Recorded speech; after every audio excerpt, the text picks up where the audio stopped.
Via Frank Zappa, I became a big fan of the work of the composer, recording artist George Duke.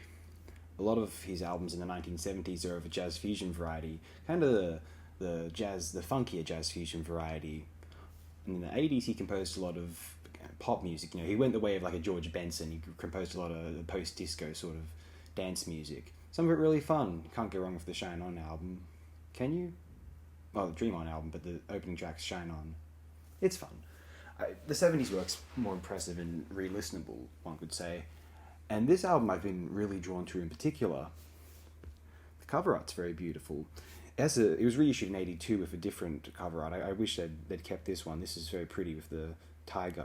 I was compelled by this album because I realised that George Duke played every instrument on this particular album.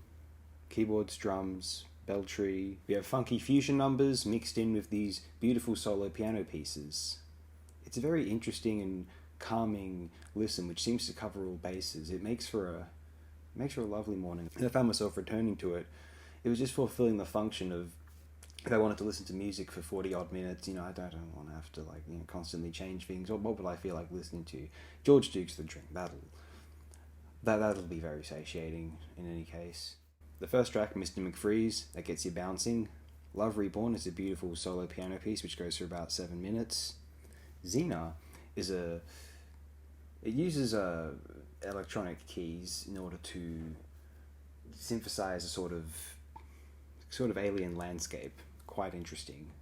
And then, speaking of aliens, Spock does the bump at the space disco. That's one of the most riveting and compelling titles of any song. And man, that's good stuff. Those drums kick in when the piano chords arrive. This is a magnificent cut. Pathways is another one of our solo piano pieces. Oh, hello. Vulcun Mind Probe. That's a fun number. Something of a sequel to track 3 on this album, Tzina.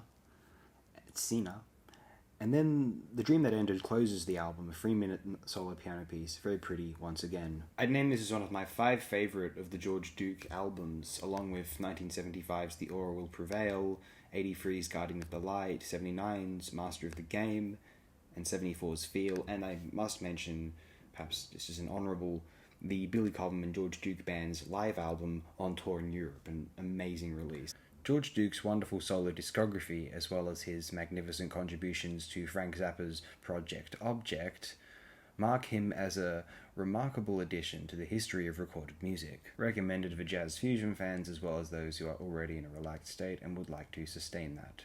This album will supplement it tremendously.